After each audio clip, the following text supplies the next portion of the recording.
आकाश की तरफ नजर डालते ही दिमाग में कुछ सवाल से आते हैं, जैसे कि नक्षत्र होते क्या हैं, प्लैनेट्स ग्रह होते क्या हैं, इनमें से कुछ दिन में और कुछ रात में ही क्यों निकलते हैं, सारे के सारे ग्रह एक बारी में छुप क्यों नहीं जाते हैं,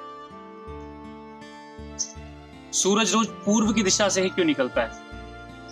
इन्हीं सवालों की वजह से मनुष्य ने तारों को देखना, ग्रहों को देखना शुरू किया और धीरे धीरे हमें ग्रह नक्षत्रों का ज्ञान प्राप्त हुआ। इन्हीं ग्रह नक्षत्रों के ज्ञान को हम ज्योतिष शास्त्र के नाम से जानते हैं। नमस्कार, मेरा नाम है जितेंद्र। आप देख रहे हैं रुद्राभिषेकम योगा बाय जितेंद्र और आज हम बात करने वाले हैं ज्योतिष शास्त्र की। जब हम छोटे थे तो हमारे पिताजी बहुत सारे पंचांग, कुंडलियां आदि बनाया करते थे।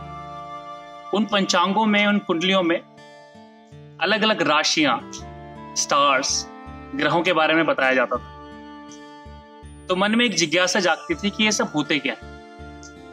तो एक सूत्र के बारे में पता चला जो कहता है ज्योतिषाम सूर्यादिग्रहणाम बोधकम शास्त्रम।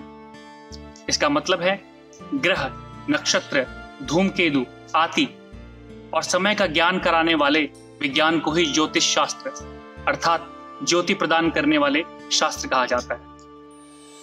तो आज हम बात करेंगे ज्योतिष शास्त्र के ऊपर। तो चलिए शुरू करते हैं।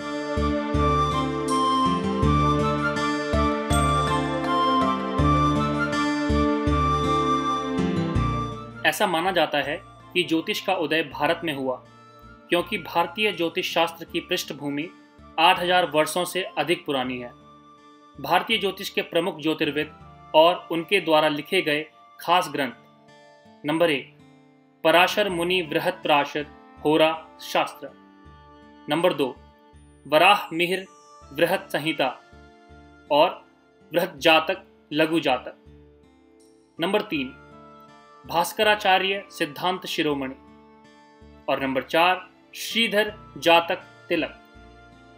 ज्योतिष शास्त्र के कुछ और जाने माने ग्रंथ इस प्रकार से हैं: नंबर 1 सूर्य सिद्धांत, 2 लघु पराशरी, 3 फल दीपिका, 4 जातक परिजातक, 5 मान सागरी, 6 भाव प्रकाश, 7 भाव कुतूहल, 8 भावार्थ रत्नकारा, 9 मुहूर्त चिंतामणि। भारतीय ज्योतिष की अवधारणा मूल रूप से 9 ग्रहों पर टिकी हुई है। इसमें 7 ग्रह मुख्य माने जाते हैं और 2 को छाया ग्रह कहते हैं। सूर्य राजा है, चंद्रमा मंत्री है, बुध मुंशी है, बृहस्पति गुरु, शुक्र पुरोहित, शनि राजपुत्र और छाया ग्रह राहु चांडाल केतु अछूत है। जीवन का मुख्य आधार प्रकाश जिस दिन इस धरती पर नहीं होगा, शायद जीवन भी संभव नहीं होगा। इसलिए ज्योतिष शास्त्र में सूर्य ग्रहों का राजा कहलाता है और उसको आधार मानकर समय की गणना की जाती है। एते ग्रहा बलिष्ठा प्रसूति काले नृणाम स्वमूर्ति सममा कुर्येनेहम नियंत बहवश्च समागता मिश्रम। श्लोक से जाहिर है कि सभी ग्रहों का प्रकाश और नक्षत्रों का प्रभाव धरती पर रहने वाले सभी जीव जंतुओं और चीज़ों पर पड़ता है। अलग अलग जगह पर ग्रहों की रोशनी का कोण अलग अलग होने की वजह से प्रकाश की तीव्रता में फर्क आता है। समय के साथ इसका असर भी बदल जाता है। जिस माहौल में जीव रहता है उसी के अनुरूप उसमें संबंधित तत्व भारी या हल्के हो जाते हैं। हर एक की अपनी विशेषता होती है। जैसे किसी स्थान विशेष में पैदा होने वाला मनुष्य उस स्थान पर पड़ने वाली ग्रह रश्मियों की विशेषताओं के कारण अन्य स्थान पर उसी समय जन्मे व्यक्ति की अपेक्षा अलग स्वभाव और आकार प्रकार का होता है। इस तरह ज्योतिष कोई जादू टोना या चमत्कार नहीं, बल्कि विज्ञान है और विज्ञान की ही शाखा जैसा है। मोटे तौर पर विज्ञान के अध्ययन को 2 भागों में बांटा जाता है: भौतिक विज्ञान और व्यावहारिक विज्ञान। भौतिक विज्ञान के तहत वैज्ञानिक किसी भी घटना के कारण और उसके परिणामों का अध्ययन कर एक अभिकल्पना बनाते हैं। इसके बाद वे समीकरण पेश करते हैं जिसकी पुष्टि भौतिक प्रयोग के परिणामों और तथ्यों के जरिए की जाती है। व्यावहारिक विज्ञान में हम कारण और उनके प्रभावों का अध्ययन कर अभिकल्पना बनाते हैं कि कौन से कारण क्या प्रभाव उत्पन्न कर सकते हैं। जैसे नोबेल पुरस्कार विजेता डॉक्टर अमर्त्य सेन ने अर्थशास्त्र को नया सिद्धांत बताया।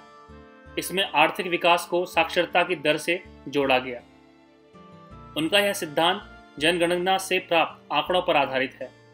इसी तरह ज्योतिषी भी मनुष्य पर सौरमंडल के प्रभावों का व्यवस्थित अध्ययन करके एवं इकट्ठा किए गए आंकड़ों का विश्लेषण करके फलादेश करते हैं। इस प्रकार ज्योतिष विज्ञान जैसा ही है, जिसमें मानव जीवन पर ग्रह नक्षत्रों के प्रभाव तर्कसम्मत एवं गणितीय आधार पर अध्ययन किया जाता है और उपलब्ध आंकड़ों एवं सूचनाओं के आधार पर मानव विशेष के वर्तमान, भूत एवं भविष्य की जानकारी दी जाती है। यदि ज्योतिष को चमत्कार या अंधविश्वास न मानकर उसे अपने जीवन में सही ढंग से प्रयोग में लाया जाए तो वह बहुत ही उपयोगी सिद्ध हो सकता है।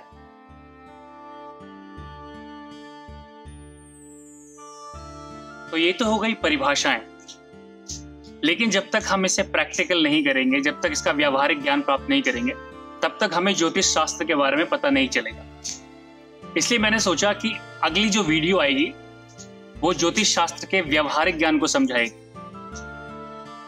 तो अगली कुछ वीडियोस जो हैं वो ज्योतिष शास्त्र के ऊपर आएंगी और किस तरह से ज्योतिष शास्त्र काम करता है, फंक्शन करता है, उसके बारे में बताएंगे। और हमारे इंग्लिश दर्शकों के लिए भी एक ज्योतिष शास्त्र के ऊपर इंग्लिश वीडियो आएगी। तो कहीं मत जाइए, देखते रहिए रुद्राभिषेकम योगा बाय जितेंद्र। हम आपको पूरा व्यावहारिक ज्ञान देंगे ज्योतिष शास्त्र के बारे में। लाइक, कमेंट, शेयर, सब्सक्राइब करते रहिए, अपना प्यार दिखाते रहिए। तब तक के लिए नमस्कार।